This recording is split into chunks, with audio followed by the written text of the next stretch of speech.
Welcome, welcome, welcome to the 3 Down Nation podcast. I'm Justin Dunk, joined by John Hodge and JC Abbott. Fellas, I gotta say, on YouTube, you were taking it in the comments for some of your picks videos. Now, I don't think it's fair because people were mocking you after the games were over and the nameless commenters didn't ever state their picks.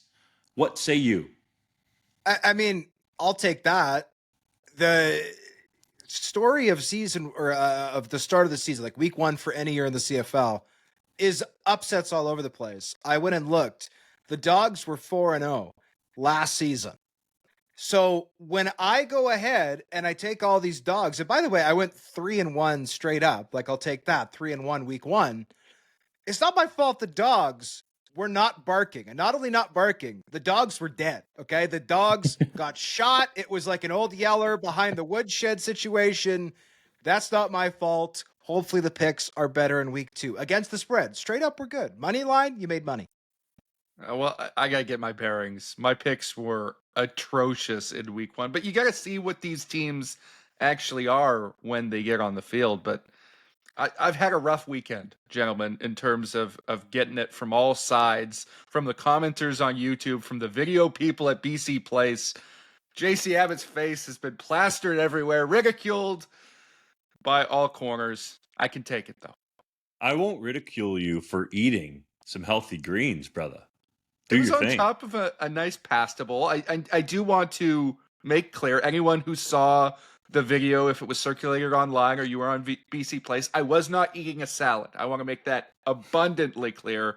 It was some broccolini on top of a pasta bowl, and I wasn't actually regurgitating that. That was some shifty video editing from the BC Place staff. That's a gross thought, man. Eat your greens. It really is. They're healthy for you kids. Let's get it going. We're discussing two teams who plummeted down 3 Down Nation's power rankings. The Roughriders adding veteran running back Ka'Deem Carey. Austin Mack ripping the CFL's top 50 players list. Edmonton's new, or shall we say throwback uniforms. Marcus Crandall formally retiring at 51 years old. Toronto unveiling its Grey Cup rings. Hodge, is it me or you? Well, I tried to steal yours last time, so I'll finish it off. And Milt Stegall releasing his first statement since the sudden passing of his 20-year-old son. But first, the BC Lions and Calgary Stampeders were the two highest risers in 3 Down Nation's power rankings following impressive week one wins, both jumping four spots. Which team were you most impressed with between the Leos or the Stamps, and why? I mean, I'll start with BC. I thought Nathan Rourke looked fantastic. We're going to talk about him more later on in the show. I thought their new look defense was very solid.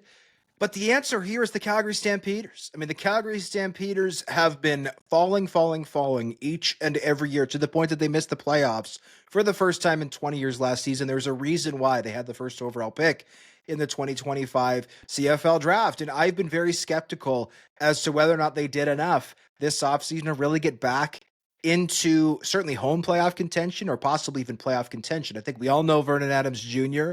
is a very talented quarterback. I've touted some of their receiving moves that they've made.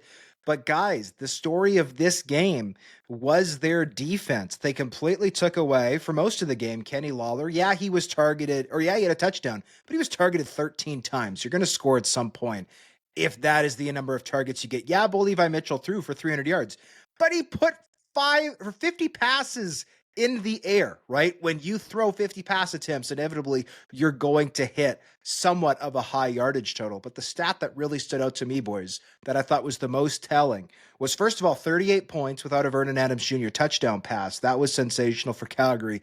The other was at the end of this week, Hamilton ranks 8th in the CFL at 5.38 yards per play. That is second lowest in the CFL. That is a truly abysmal number. And I thought Calgary deserved a ton of credit for the way in which they completely shut down Greg Bell. They were the better team on specials. They were the better team on offense. They were simply the better team. And for Calgary Stampeders fans who haven't seen that many wins, especially at home over the last year or two, what a great start for that franchise.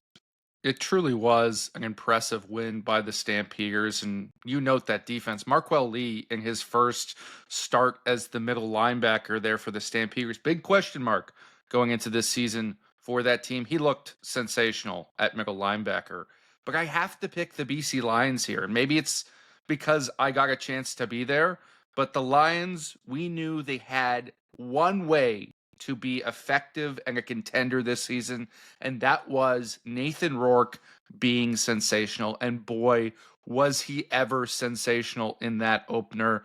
324 yards through the air, 3 touchdowns, another 54 yards on the ground.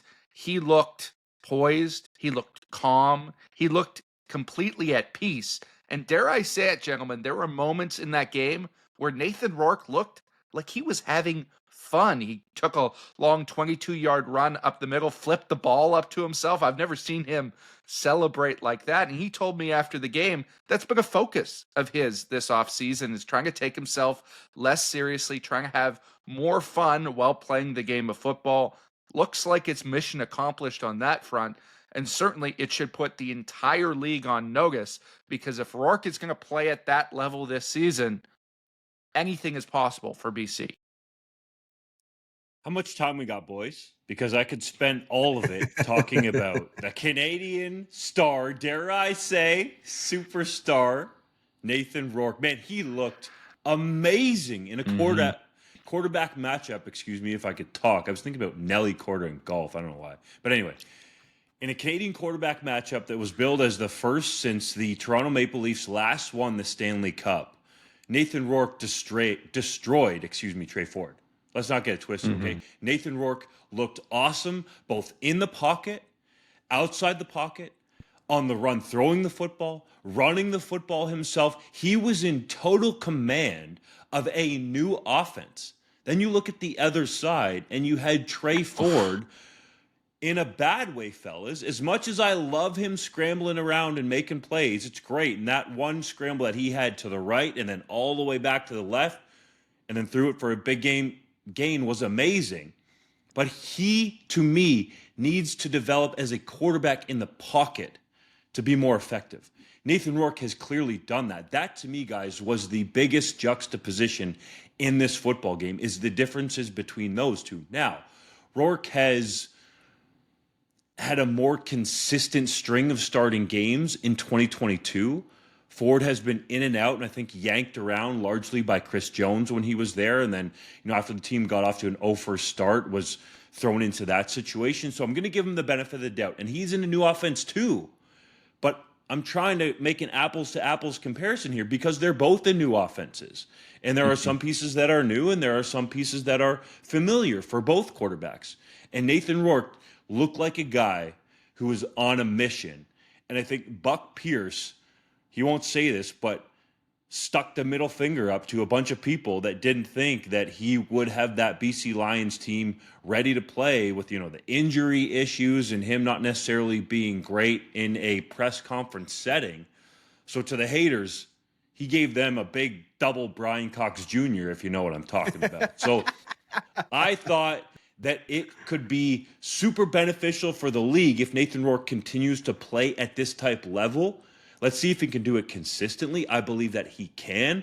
But to me, the story of that game, when I think about it, fellas, and I know we're talking about the two teams that rose, but was that Trey Ford needs to develop. He needs to be a better passer. You can't live and die, because you will ultimately die in the pros, running for your life on every single play. Yeah, I thought BC, just like Calgary, did a great job of shutting down a good run game, right? Edmonton was number one by quite a considerable margin running the football in 2024. Obviously, Trey Ford, a big part of that, but Justin Rankin, early in the season, they had Kevin Brown back there. Javon Leake got sprinkled in. Didn't seem to matter who was in the backfield for Edmonton. They were chewing up yardage, and that simply did not happen for the Edmonton Elks in Vancouver on Saturday night, once the smoke cleared following Snoop Dogg's performance. That, to me, is a credit to BC's defense. I did not think Micah Awe had a very good year last year with the Calgary Stampeders. He looked rock solid at middle linebacker for the Lions. I thought their secondary did a great job rallying to the football. And I actually thought the only knock on them early on was how poorly they were maintaining contain on Trey Ford. The pass rushers, the edge rushers had their ears pinned back and they were ripping up the field. And it's like, guys, you can't do this against Trey Ford. You could do it against 8 quarterbacks in the CFL. You cannot do this against Trey Ford. And I thought that's why Trey Ford had success early. My issue with Trey Ford is the average play has to be better. And here's what I mean by that. Trey Ford will have at least one play over the course of the game that is like literally an 11 out of 10, where it's just jaw-dropping. And I'd imagine even like the most hardcore of BC Lions fans were watching that scramble that just referenced going, holy crap, I'm so glad that I got to see that, right? It happened against my team, but I'm still so, oh my gosh, like that is a world-class, unbelievable, highlight of the year type of play.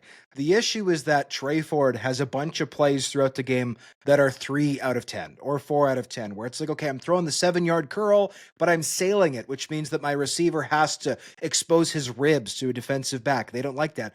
Or it goes right over the receiver's head, and now it could potentially be a pick for a defender deep in the secondary, right? Even when on some of those throws that he's making, they're not made well enough. That is something that Trey Ford has to do a better job of. And I'll say this, Justin, we're going to talk again more about Nathan Rourke a little bit later on. Yeah, Buck Pierce's offense is run first, but part of run first is opening things up down the field. Zach Collaros in Buck Pierce's offense threw 70 touchdown passes across 2022 and 2023. Were it not for a terrible, inexcusable drop from Javon Katoy, Nathan Rourke would have had 4 in week 1. Instead, he only gets 3, still a good number. But that is part of the reason why you establish the run, why you run the football, is to draw those defenders close to the line of scrimmage and then pop it over their heads when they're least suspecting it. We saw that happen twice with Stanley Berryhill getting behind defenders. I'm excited for what the Lions are going to bring the rest of this year. Yeah, I'm glad Justin brought up Buck Pierce because I thought he was as good, if not better, than Nathan Rourke in this game. Had a couple of questionable calls in short yardage. We can't avoid that. That's something that needs to be cleaned up. But the team faced adversity, and last year they folded every single time that happened. This time they didn't, and they rallied around Buck Pierce. And I thought his offensive play calling, the new system that he brought to put Nathan Rourke in, was absolutely a breath of fresh air. Everything that we wanted when Jordan Maksimic was calling plays there in BC. And that's not to dismiss Maksimic, because I think he's one of the best young offensive minds in the league. But you could see some of his struggles on the other side with his first time running that Edmonton offense. And it did not look necessarily like a natural fit with Trey Ford there. He struggled when he was asked to play in structure like Maksimic likes. And they couldn't get the run game going, which was how Trey Ford looks best, is when you use his athleticism to open up the run game and then use the run game to open up the passing game for him. That just didn't happen in BC whatsoever. And on the other side of the ball, I thought JC Sherritt struggled as a first-time defensive coordinator against Nathan Rourke. It seemed like he had a solid game plan early, panicked a little bit, brought a ton of pressure, and Rourke beat them every time they blitzed going down the field. A couple of those Stanley Berryhill touchdowns spring to mind as examples of that. We'll see what happens going forward with those two coordinators because they're fresh on the job there. They're working with new groups. I have complete confidence that they'll turn it around, but it was a struggle in the early going for both of them. What should have stood out to us going into that game is the fact that you have Buck Pierce, who's a veteran offensive coordinator, going against a rookie, and JC Sherritt, as you pointed out, JC, because from a scheme perspective, he absolutely took him to school. On the Trey Ford front, I don't want to be too harsh on him because it is a new offense, and I'll give you guys this. I won't talk about it for too long, but it wasn't at the pro level. I was in a very similar headspace, mindset situation when I was at the University of Guelph. In my first couple of years there, I was just trying to beat everybody with my athleticism. And it was actually Kyle Walters, who's now was the head coach at the time, now the GM with the Winnipeg Blue Bombers, who came over from the defensive side and really started to explain, like, you got to be able to beat teams from the pocket, throw the ball in rhythm and on time, and that makes you even more dangerous as a passer.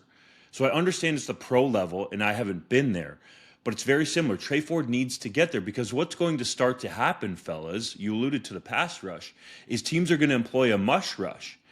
And they're just sort of going to play patty cake, for lack of a better term, at the line of scrimmage. The defenders are the people that are supposed to be rushing Trey Ford, and they're not going to go after him until he escapes. They're going to send one guy to shoot at him, and then they're going to have a contained linebacker probably to make sure he doesn't get outside. So Trey Ford needs to make, as JC said, the plays that are on schedule to make him even more dangerous when you absolutely need to be, if there's a free blitzer in a situation like that, when he gets outside the pocket. I hope he can do it quickly. I'll grant him that it's a new offense. I'll grant him this too, that he doesn't have a superstar receiver in Geno Lewis to throw what Geno Lewis told me are 90-10 balls up to him, what other people would say 50-50 balls up to him. So a lot of the stuff could be just because it's a new offense and there's some new pieces around him. But ultimately, for Trey Ford to reach his peak in this league, he has to play within structure. Like, I think of guys like Doug Flutie or Tracy Ham that people in some form or fashion are comparing Trey Ford to because of his escapability. Those guys got to a point in their careers where they were elite from the pocket. They could beat you from anywhere on the field, but they only did things, I don't know if that's the right way to phrase it, but they only went outside the pocket when it was absolutely needed, or they felt like they had to buy some time. And it wasn't, I shouldn't say every play, because, you know, that's a bit of a crutch word that I'm using. But on too many plays, Trey Ford was out the gate, should be throwing it in rhythm. Like, you just need to keep the chains moving, especially in the pros. You can't be looking for those big home run plays every single series. It's just not going to work that way. Well, and in years past, I think Trey Ford was at times disrespected by the coaching staff, and I don't think he got enough opportunities to be the guy. I don't think he got enough reps in practice, in camp, whatever. This year, that's all changed. He has been anointed the guy. He is getting the first team reps all the time. This is the real test. Like, and also this is year 4, right? He was a first round pick back in 2022. Like, it is time to arrive and seize this opportunity. And I couldn't agree more. I thought week 1, I don't think he was a disaster, but there's a reason why Edmonton last in the CFL after week 1 in terms of yards. Yes, they missed 1,000 field goals. That's beside the point. That's not what cost him the game. It was a lack of offensive production, and he has to be better. Absolutely. He's got a week 2 bye to try to fix it. Week 3, he's got to come back and be better. The two teams that fell furthest in 3 Down Nation's power rankings were the Toronto Argonauts and Hamilton Tiger Cats this week. The Argos down 4 spots, the reigning Grey Cup champs plummeting. The Ticats only down 2 spots, but they're now last on our rankings. Should either of Southern Ontario's teams be pressing the panic button before week 2? I don't think anyone should be pressing the panic button, but the Hamilton Tiger Cats need to be a little bit more concerned than the Toronto Argonauts. And the reason for that is, yes, the Argonauts looked putrid in their debut, but they didn't have Chad Kelly, right? They had Nick Arbuckle at quarterback, and as much as we will fondly recall him for his magical Grey Cup run and that MVP, which he well earned, this is the Nick Arbuckle that we had grown used to seeing in the CFL over the last number of years. He really struggled in that game. The pass protection struggled as well because he's not particularly mobile. If Chad Kelly is fully healthy, in theory, if that leg is good, he should be more mobile and he should be more explosive. That changes a lot of things for the Argos. On the Hamilton side, right? This offense was clicking at the end of last year. You added a piece in Kenny Lawler that should take it over the top. You have the same head coach and offensive coordinator in place in Scott Milanovic. It shouldn't be coming out of the gate this slow. And they did. They looked really slow. They picked it up towards the end of the game, but there was a lot left to be desired with the Ticats. And this has become a trend for that organization. They consistently start the year very slow. They pick it up at the end, and then they miss the playoffs or they struggle in the playoffs because of that. Like, they need to lock in right now. They can't have another 0-5 or 1-5 start, which has become something of an annual tradition for them. So if I'm a Ticats fan, I'm worried that this is going to be more of the same, and it's not the changes that were promised to me in the offseason. If I'm an Argos fan, I'm going to hold out hope for Chad Kelly to come back in a week or 2. If you're an Argos fan, yeah, you're hoping for Chad Kelly to come back ASAP. but you want him to be fully comfortable, and it's going to take game reps for him to get there, even when he does get cleared to return to action. I'd be worried about the Hamilton Tiger Cats, and you're bang on, JC. You saw the reaction on social media. The Ticats fans are sick and tired of losing games at the start of the season. You go into Calgary, a team that's last place in the CFL last year. I know they've got some new pieces, but you're expected to win that game. You know, Bo Levi Mitchell going back there was something to prove. Like, I just expected a better all-around effort from the Ticats, especially with Bo Levi Mitchell being in the same offense for a second consecutive year. Like, I expected fireworks with Kenny Lawler getting in there. I know it's a new offense for him, but I just expected more. You know, I will say I'm a little bit worried about the Toronto Argonauts until Chad Kelly gets back, because it just looked like they were so limited, you know, really until Damonte Coxie caught that jump ball. Did it infuse some energy into the offense? And yes, the touchdown drive there was late, but like the game was essentially decided at that point. And the Montreal defense flew around, played very good football. And there are some unproven pieces on that team that we've talked about on 3downnation.com and the podcast leading into the season that need to step up and play better. And now you can't just go back, and we're going to talk about him in a minute, and bring back Ka'Deem Carey if you want, because he's on a new team as well. So I think the Argonauts have proven, though, that with Ryan Dinwiddie as head coach and the people that are in the front office there, that they'll be able to bounce back from this. So that's why I have bigger concerns about the Ticats.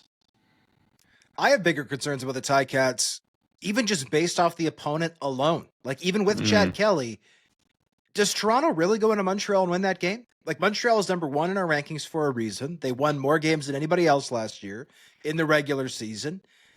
And they're the top dogs, right? Until somebody knocks them off. I know they didn't win the Grey Cup, but they won the Grey Cup in 2023. They've got arguably the best defense in the CFL. They've got a top receiving core. They've got a top offensive line. They've got an amazing new piece, it looks like, in Travis Teese, who was even limited in that first game, like didn't get a ton of looks, but I thought had one spectacular rep when he did get the ball in his hands. Like, there's a lot to like in Montreal. And again, I'm not even convinced they win that game, Toronto, if Chad Kelly plays. So them losing a week one game in Montreal without their starting quarterback, no, it doesn't really bother me. Hamilton getting their butts whipped in Calgary, and let's not forget, this game was 34-13 at one point. Like, yes, there was some scoreboard massaging that happened late, and again, Bo Levi Mitchell, yeah, he got to 300 yards passing, but 50 pass attempts. Like, you cannot have a starting quarterback in his mid-30s who's throwing the ball 50 times a game. You cannot have a starting running back who's averaging 2 yards a carry. Like, Greg Bell was lights out last year for long stints. He was completely ineffective. That new look offensive line with Liam Dobson in at guard, Coulter Woodmansey moved into center, was not opening up rushing lanes. It was struggling in pass protection.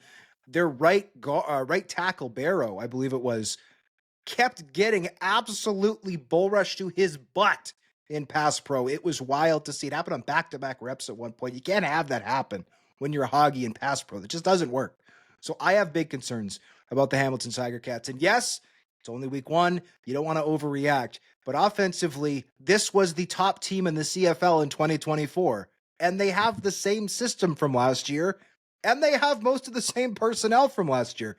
Everybody's been talking about, well, can Nathan Rourke be 2022 Nathan Rourke? Can Nathan Rourke be 22? Well, why was Bo Levi Mitchell 2022 Bo Levi Mitchell? Like, Bo Levi Mitchell last year was a legit MOP candidate. And everyone, wow, after a bunch of off years, he's really put this together. Look at this Hall of Famer, end of his career, having this renaissance. Like, this is incredible. This is amazing. And then as Justin laid out, he goes into his old home and he gets completely shown up. Like, he did not have a good game at all. Didn't throw any picks. That's good. But like 13 attempts to Kenny Lawler, oftentimes when he's not open. Like, there was one play that stuck out in my mind in particular where Kenny Lawler is flanked by two defenders running straight down the field, 30, 40 yards down there. And Bo Levi Mitchell threw it up anyway. And Kenny did not come close to bringing it down. And it's like, and trust me, I will never know as much as Bo has forgotten about playing quarterback. So I'm not going to tell Bo Levi Mitchell how to play quarterback. But I know that on that particular play, if you have two defenders taking the long receiver and have completely blanketed him, you've got somebody else open because they've committed two defenders to stopping Kenny Lawler. Find your open receiver. Do not throw it up to Kenny Lawler. I know he's the shiny new toy, but only 6 of those 13 passes Levi Mitchell threw his way got completed.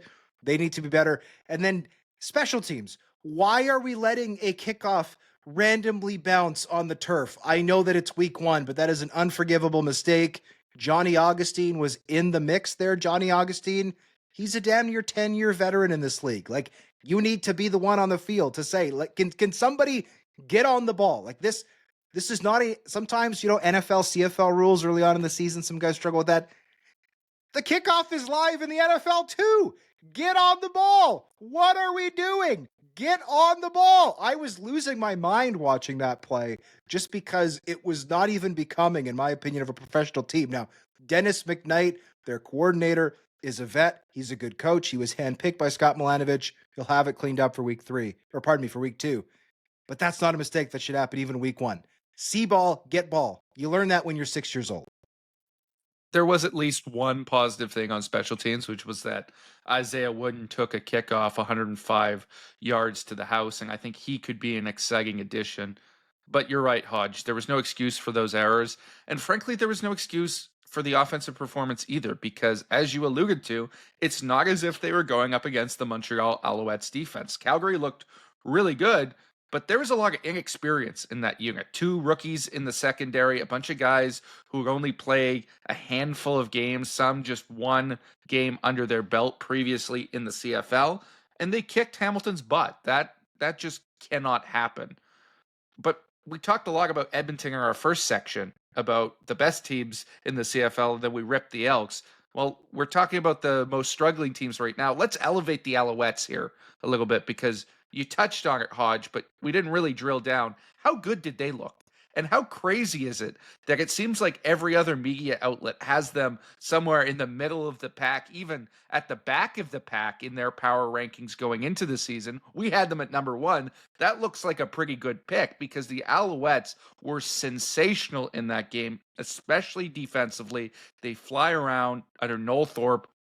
I think this team has done what they need to do to stay in the Grey Cup mix. Davis Alexander is going to grow in that starter role, and that defense is going to ensure that he doesn't have to do too much at any point. And sometimes with young quarterbacks, that can be the death blow when they're forced to do too much. He won't have to, because they'll always be in games and they'll always be on the front foot because of that defense. That bodes really well for them going forward. I liked Davis Alexander's approach in the opening game, and we talked a lot about Trey Ford and what he needs to change. I thought Davis Alexander played within himself. He didn't force too many throws in there, even though he has a big arm. And then when it was there and needed on some second down and medium situations, he escaped pressure, got outside the pocket, and picked up a first down. And those were some backbreakers. Those are some killers for the Argos. And I thought that was a major difference just even in the quarterbacking matchup in that game, is Nick Arbuckle just simply doesn't have that ability to get away. Davis Alexander does, plus he's also got the upside of having this deep shot arm. So, to your point, JC, I think there's a lot to like with Davis Alexander and the Alouettes as a whole. The defense was awesome. James Fletcher Jr. doing his thing. But Davis Alexander, for a first time out as the anointed franchise guy, looked very calm and comfortable. I thought let the game come to himself, didn't force any throws. Yeah, I know there was the interception that was in there, and you don't want to see any of those. But at some point, there's going to be a turnover, whether you like it or not, throwing the football in any professional league.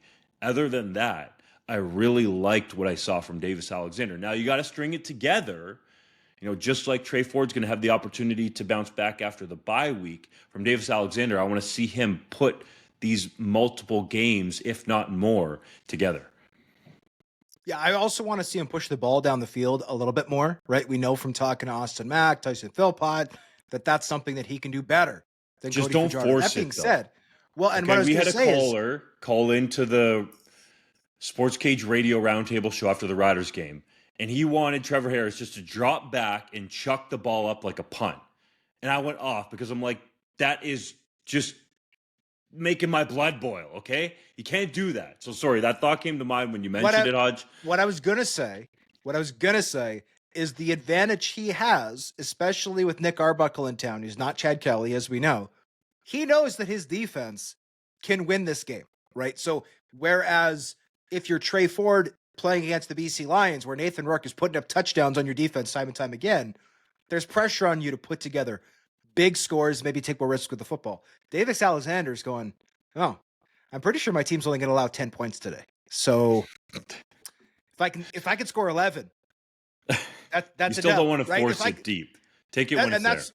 That's what I'm saying. I would like to see him prove he can do it. I'd like to see him demonstrate that dimension in the offense, but there's less incentive for him to take risk when his defense is so good, as opposed to a team like Hamilton, a team like Edmonton, at least in week 1, struggled more defensively. We're also going to talk about the Riders in this next segment really quick, so I'd be remiss if I didn't touch on the Red Blacks. Yo, Ottawa, you're playing great.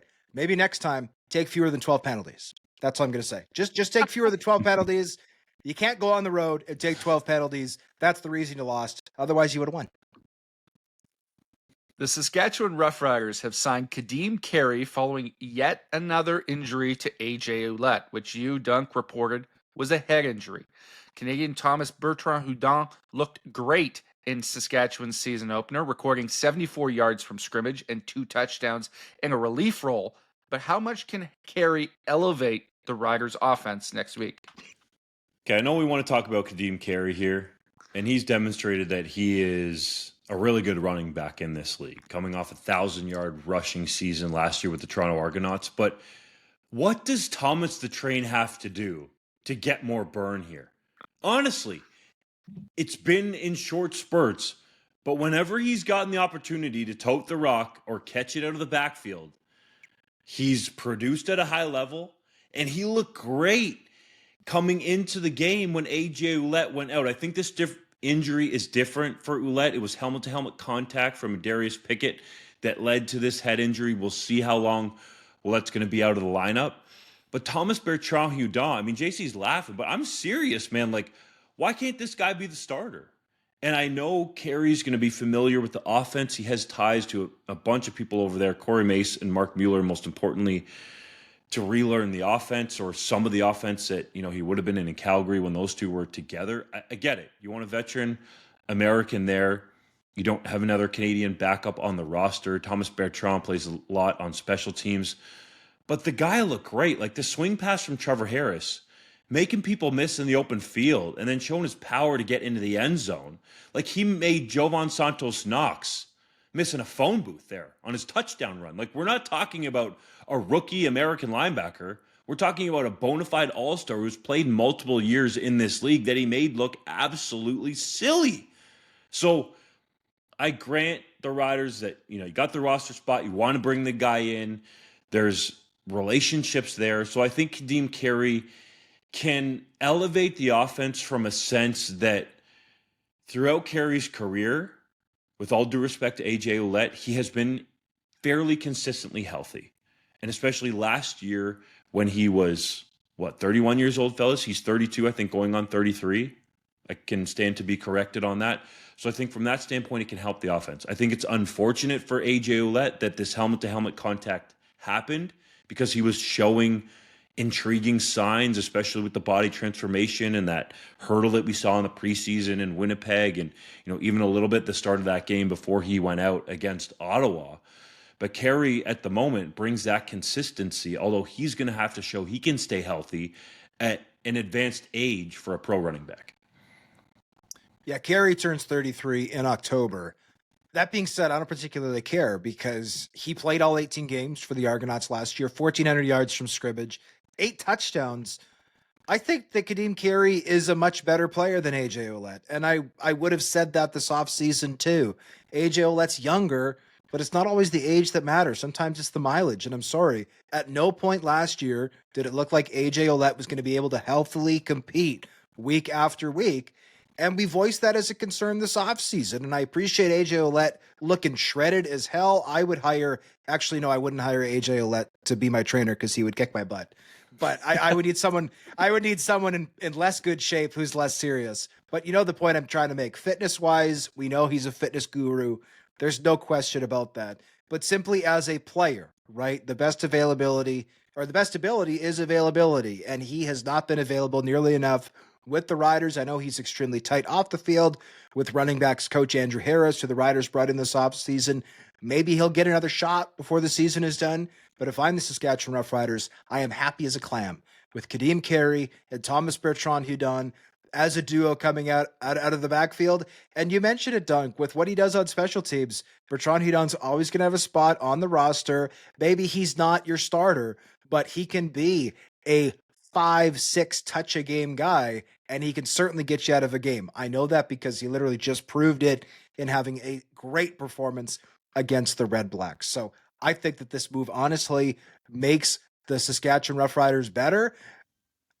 I'm not convinced that they shouldn't have signed him right away. Honestly, this offseason back in February when they had a chance to. Yeah, I'm sure the Riders are going to be happy with the signing of Ka'Deem Carey. I don't think it was necessary, to Dunk's point. Like, I think Thomas Bertrand-Hudon could handle the load. I think Mario Anderson, who they have on the practice roster, has showed some intriguing things in college. You can potentially give him that. You know, guys, that I am a advocate for the running backs don't matter mindset. And I think Thomas the Train is a perfect example of that, because here's a guy who every time he gets an opportunity looks like an absolute stud at the CFL level, rips off runs, scores touchdowns, does everything he has to. And he was a third stringer his last year at Delaware State, which is hardly a powerhouse program. There are those guys out there. You don't necessarily have to go and pay for an all-star. Now, I don't think Ka'Deem Carey is going to be making bushels of money at 33 years old as a guy who got cut at the end of training camp. He's probably there on a bit of a sweetheart deal, and maybe you add the proven talent instead of an unproven rookie when it's at the same cost. But I don't think this was a move that was absolutely necessary for the Riders. I think they had enough pieces there already. And frankly, I would have spent my money on other areas to potentially shore up some of the other injuries that they had in that first game. Because let's not forget, along with AJ Ouellette going down, we don't know the status of guys like Roland Milligan Jr. We don't know the status of Kian Schaefer-Baker. We don't know the status of left tackle Peyton Collins, all of whom did not finish that game. Those are all concerning injuries, and there may be more holes that this team has to plug. I do think that the Riders needed an American running back in there because Mario Anderson really didn't jump off the page in the preseason. He was nowhere close to what Travis Tice has looked like, for example, with the Montreal Alouettes. So I think you got to bring him in. It's going to be a bargain deal. He had gotten a $20,000 signing bonus from the Toronto Argonauts, which I'm sure helped, get a sweetheart deal, as you alluded to, with the Saskatchewan Roughriders. He has those relationships there.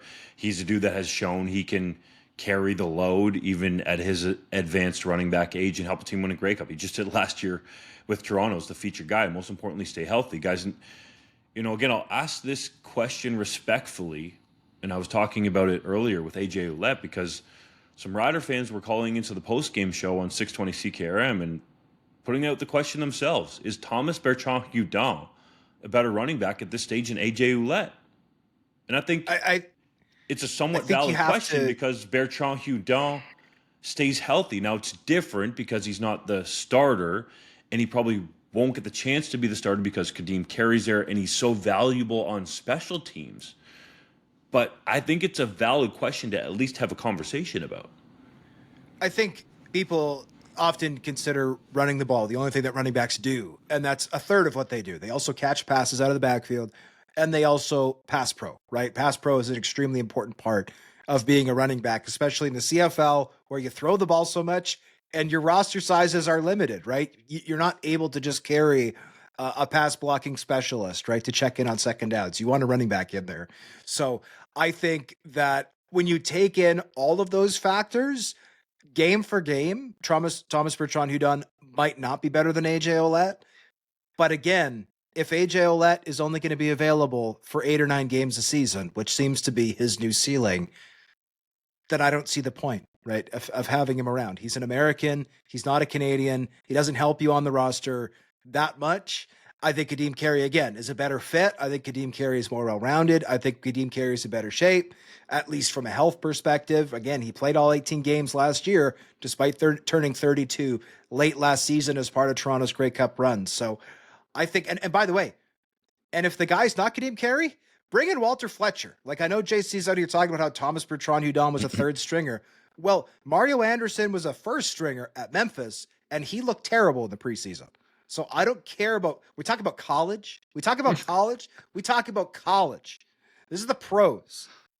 You're judged by what you do in the pros. Thomas Bertrand-Hudon made impact plays. Mario Anderson did not. Granted, it's preseason, but if you're not making plays in the preseason, I don't know how you're making plays in the regular season. That's my take.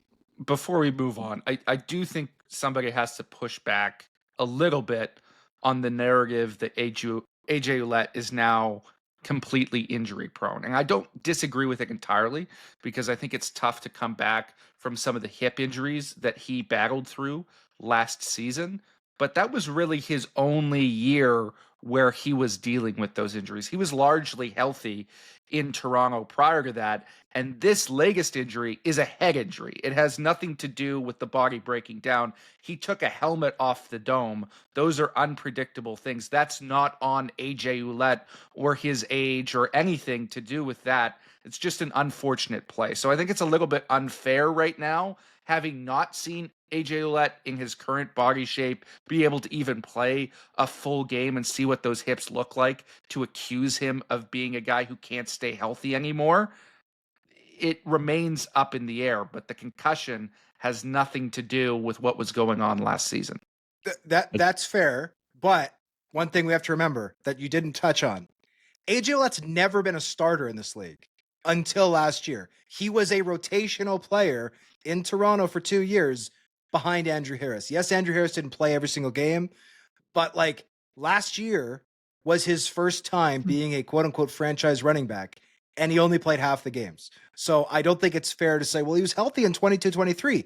He didn't get that many touches either season because he had a Hall of Famer in front of him who started the majority of the games. He got more touches than Harrison that last year, especially. I mean, he was an East All-Star. Don't He rushed for forget that. 1,000 yards. Well, let me take a look. Maybe my memory's a bit off. I mean, do they were still in a JC's package point rotation. is warranted, guys. To me, the bigger conversation is here. If you're the Riders and you think AJ Ouellette's going to be back in a week or two, are you really signing Ka'Deem Carey? No. Like, there must be some longer term thought here, and perhaps it's as simple as, hey, we're not sure about AJ Ouellette in week 2 and beyond that, and we play the Argos in week 3. We can get some great intel. But I would think with the relationships there, you're not bringing Carey in just for a couple weeks. That's my take from the outside without having been down on the ground in Saskatchewan there. I think that's the bigger conversation here. AJ Ouellette deserves all the time he needs to come back from this head injury.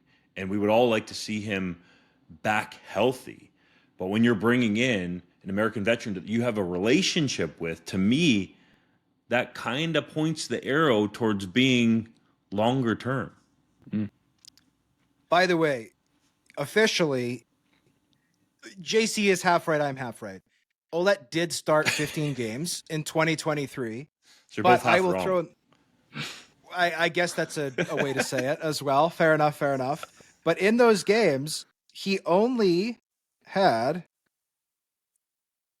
13 touches a game because he was sharing with Mack Mahan, and also Daniel Adeboboye, as well as some Andrew Harris. So yes, he was the primary starter, but his touches per game relatively low at 13. So yes, he had 1,000 yards. Yes, he was the primary starter in 2023. That was not the case in 2022, which was his best season. And the season, of course, where the Argonauts won the Grey Cup. I think JC's point was that it's just not fair to say that he's injury prone. It's been one season, he changed his body, tried to fix it, and then he takes a headshot. Like, that's not necessarily his fault. I think it's the same with Trevor Harris. Back-to-back years with injuries where, like, he gets fallen on and the other one is just an awful tibial plateau fracture. Like, you're not injury prone for that kind of stuff. I think if you're having non-contact injuries or you're taking a normal tackle and you get injured, then we're right to call a player injury prone. But I don't think Trevor Harris is. AJ Ouellette's a little bit of a different conversation, but I don't think you can lump the head hit in with it. Mm-hmm. I will agree with that. And I should note, head injuries are awful to deal with. So just as a human being, we obviously wish AJ Ouellette the very best, right? To get, he worked his butt off all offseason. He got 3 carries, right? And that's unfortunate. So obviously, as we would any player who gets injured, we wish them the best in their recovery, whether it's to get back on the field or whether it's just to ensure that they have a great quality of life when they're done playing. We hope that he gets better. I am most looking forward to, fellas, hearing Ka'Deem Carey's comments about his former team. You never know what he will say. No, you don't. Austin Mack ripped the TSN Top 50 CFL Players list in a conversation with 3 Down Nation reporter Pablo Herrera Vergara, stating voters are, quote, probably people who don't watch football, close quote. Hodge, is Mack right to rip the rankings? Well, yes and no. I did have a handful of guys on my ballot who did not make the final list. And for full transparency, I've been doing a ballot here since pre-pandemic. I'm not sure my first year was. But you're only given 40 spots on your ballot. And then of those projections, there were 29 voters apparently this year. They make the top 50. So inevitably, you're going to have some guys who aren't on your ballot just because you didn't have as many spots as the final rankings did. But to me, the guys who I had on my ballot who did not make the final rankings was Winnipeg defensive back Dietrich Nichols, Argonauts receiver DeMonte Coxey, Red Blacks defensive tackle Michael Wakefield, Montreal receiver Austin Mack was on my ballot, Evan Holm, DB for the Winnipeg Blue Bombers, Micah Johnson, defensive tackle with the Saskatchewan Roughriders, and I had Calgary kicker Rene Paredes. They make you pick at least one kicker. He was my kicker, and inevitably no kicker made the list, so whatever. To me, I always think the big guys in the middle of the defense often get underrepresented, especially a year like last year where Michael Wakefield tied for the league lead in sacks. I thought he was very impactful. I thought that Micah Johnson was completely unmovable in the run game, also put up a bunch of sacks. Austin Mack, I think a lot of people probably forgot about him because he was not anywhere near the top of the receiver rankings last year, but obviously that's partly because A, he was in the NFL, right, for the first half of the season, and then B, he wasn't that effective the second half of the season. And historically, that is the case, right? And that's why I defended putting Nathan Rourke number 1 on my rankings. Apparently, I'm the only person who did that. After watching week 1, I say, how about them apples? I had him at number 1. He looked like the MOP. It's just 1 week, but by gosh, he looked good. Should have been 4 touchdowns, 0 picks, over 300 yards. Plus over 50 yards on the ground. He looked incredible. To me, I'm not put off by how he looked in the second half of last season. And if you look back over the years, right, Matthew Betts came back halfway through last season from the NFL. He didn't look that good the rest of the season, but he looked very good week 1. Another player I'll point to from years past, Weston Dressler tried the NFL once, came back for the second half of the season, was basically just a punt returner. Why? Because he was too heavy. He'd put on weight for the NFL. And he couldn't run his routes like he used to. Andy Fantuz would be another one. A guy who went down in the NFL, didn't produce when he came back, and then once he had an offseason to get back into the CFL mode, so to speak, was dynamite. So it's happened time and time and again. I can see why some voters maybe forgot about Austin Mack. I also think some voters are very much reliant on, well, what have you done lately, right? If you haven't made any big plays lately, why are you on the top 50 list? Personally, I did have Austin Mack there because I am projecting that he will be a top 50 player this year, which to me is what the list is. It's not who were the best players in 2024. The list is who are the best players going into 2025. So I had Mack on my list. He did not make the list. I also had Nathan Rourke at 1. Some people thought that was bananas. Well, now, how about them apples? That's what I say. For the record, I had Nathan Rourke at number 2 on my ballot. I didn't put him at number 1. I reserved that spot for Jake Ceresna, who I think is in a class of his own among pass rushers in the CFL, and especially in his ability to rush both inside and outside, but he was pretty high up my list. I did not have Mack, admittedly, on my ballot, though he was just off the list and may have made it if I wasn't, for some reason, forced to pick a kicker and 3 running backs against my will for this very limited 40-person ballot that we all submit. I think sometimes voters, when looking at this list, rightly or wrongly, punish guys who have only done something once. Austin Mack is a guy who, yes, he was highly touted coming back from the NFL, but didn't do a whole lot and only had 1 season of CFL production. lots of voters don't like to reward a small sample size. I went the opposite way because I had both Khalil Pimpleton and Justin Rankin on my ballot. That didn't look so great in week 1. I have hope that it'll look pretty good going forward. But I can understand why Mack would be upset after the season that he had in 2023 and all the hype that he had coming back last year, not to be recognized for his accomplishments. This is simple to me, fellas. In the CFL as a whole, we need to be better with how these types of things are going to be done.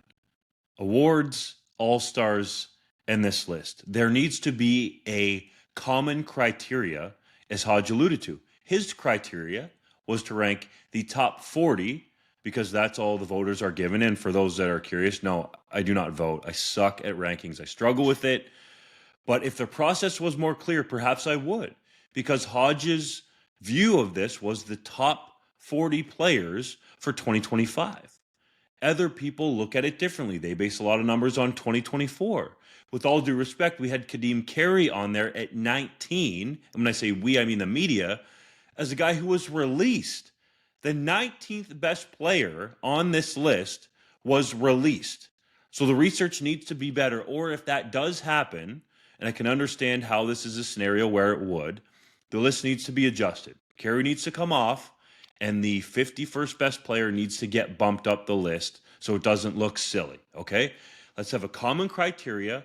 We don't need to put an exact number for each position because we're talking about the best players. Like JC out here caping up for Jake Ceresna being number 1. I got respect for that because he has an argument behind it.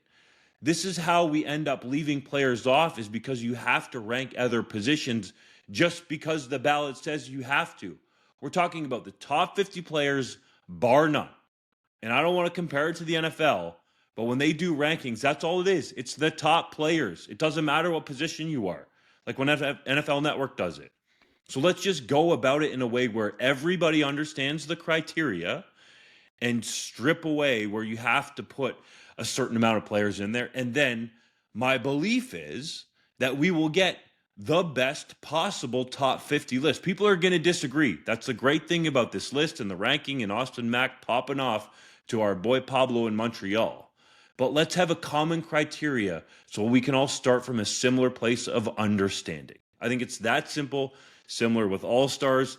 It ain't all West Division. It ain't all CFL. You're a West Division All-Star. You're an East Division All-Star. You're a CFL All-Star, okay? And while we're at it, fellas, we need to talk to Stewie Johnston to get the awards process fixed up. Maybe we can do that by November so we get the actual best candidates for MLP, MLC on down the list in the mix when they're being voted on. Like, to me, this is a systemic issue in the Canadian Football League, okay? We can help fix it. And I realize I'm part of that, so I'm willing to do that. But it needs to be fixed. It's simple. Well, you're not part of that because you didn't complete your ballot. I'm saying I would if there was a clear criteria.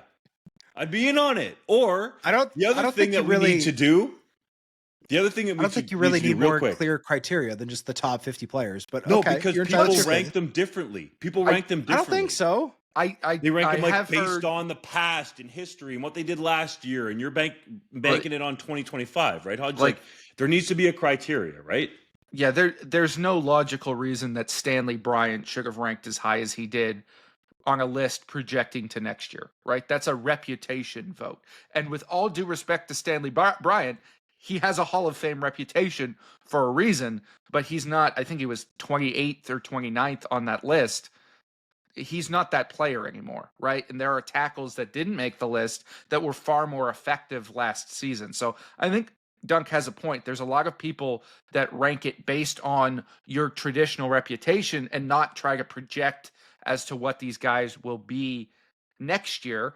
I do think there is some method to the madness of having positional quotas because they don't want a list where all 9 quarterbacks are in it. Trey Ford making that list is utterly ridiculous in my mind. Like, I love him. The athleticism is off the charts, but at no point has he ever in his career looked like a top 50 quarterback for more than a stretch of 10 plays in a row. That was ridiculous in my mind. And I think that's part of the reason why you try and insert other positions to make sure that it's just not 9 quarterbacks and then everybody else. For the players, the eye in the sky never lies, okay? All of the voters should have to have their ballots go public so that people can be held accountable for this voting and for the awards and for the All-Stars. Because then I think the people that aren't doing the proper background research and that are voting based on reputation are going to be called out, for lack of a better term. Like, we need to be better too, right? We can criticize and say that coach made a stupid error and this player should have caught that ball. Well, why aren't we held to the same standard? We being the media. I would be happy to have my ballot be public. And for the record, my top 5 were Nathan Rourke, Wynton McManus, Brady Oliveira, Roland Milligan Jr., Bo Levi Mitchell. And I did not have Trey Ford on my ballot, nor did I think he should be. I don't think he was close to my ballot. And that's not because I don't think he has incredible potential. And getting into the 2024-2025 thing, to me, if this voting was conducted in November 2024, then it's very clearly about the 2024 season. This voting is conducted late May into June. So to me, it should be implied that it's like who are currently, as in 2025, are the best players. But I get where you're coming from. The All-Star thing doesn't bother me. I know it does bother you, Justin.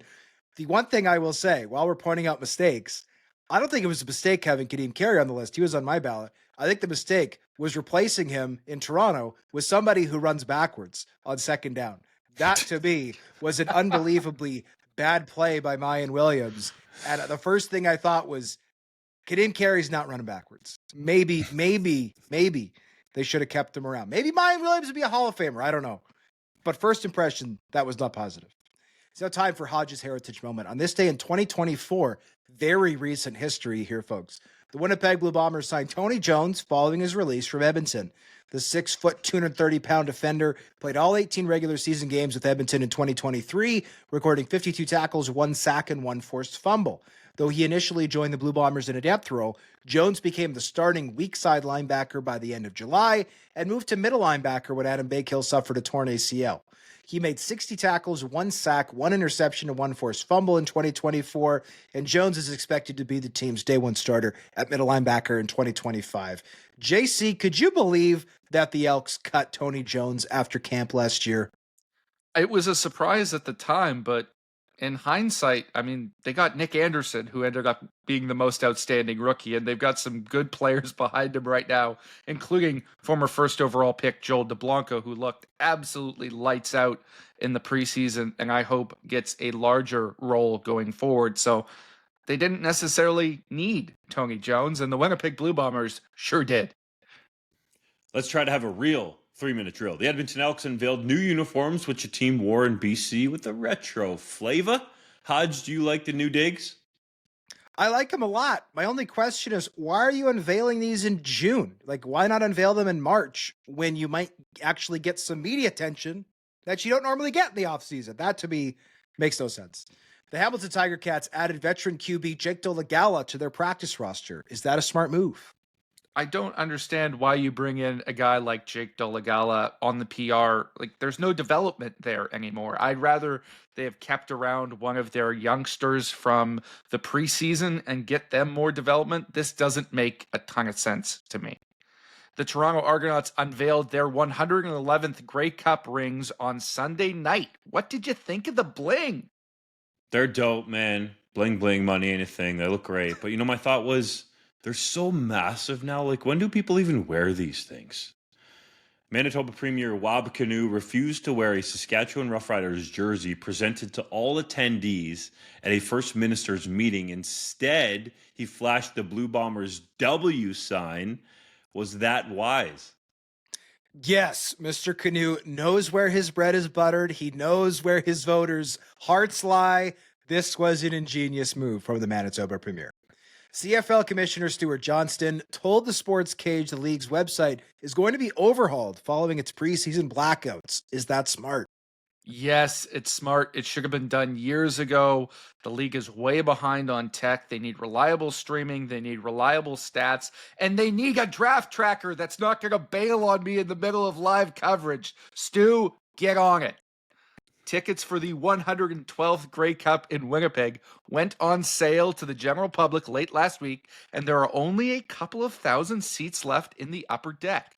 Do you think the matchup will sell out, Hodge or Dunk? Yes, we both do. Let's keep it moving. Milt Stegall thanked the CFL community for its overwhelming support following the sudden passing of his oldest son, Chase. Hodge, what would you say to Milt? I just tell him that we love you, Milt, and we're all rooting for you. We're all here for you.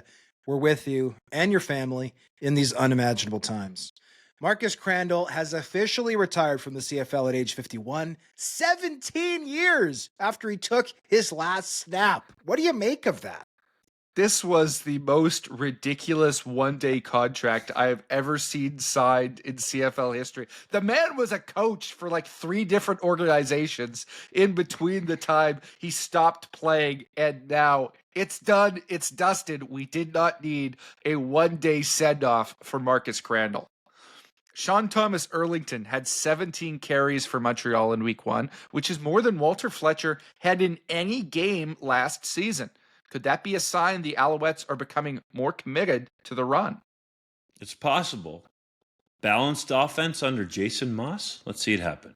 The CFL and TSN unveiled some new bells and whistles for Friday Night Football, including a montage of players singing the iconic theme song. Luke Wilson was in the mix, some flashy new graphics. Hodge, did you like it all? I did. I thought it was a win. I thought it was fresh. I thought it was fun. I really liked it, and I'm excited to hear CFL players sing, or in some cases speak, the Friday Night Football song for the rest of this year. Finally, on a somber note, we'd like to acknowledge that Hamilton Tiger Cats general manager Ted Gavaya has been diagnosed with what he called a serious form of cancer in April. Teddy, we're here for you as well through this unimaginable circumstance. We wish you all the best health. We wish you to take all the time that you need, and we hope to see you back in action at a Tiger Cats game sometime soon. For Justin Dunk and JC Abbott, I'm John Hodge. We'll see you for next week's episode and hopefully some better picks for JC and I later this week.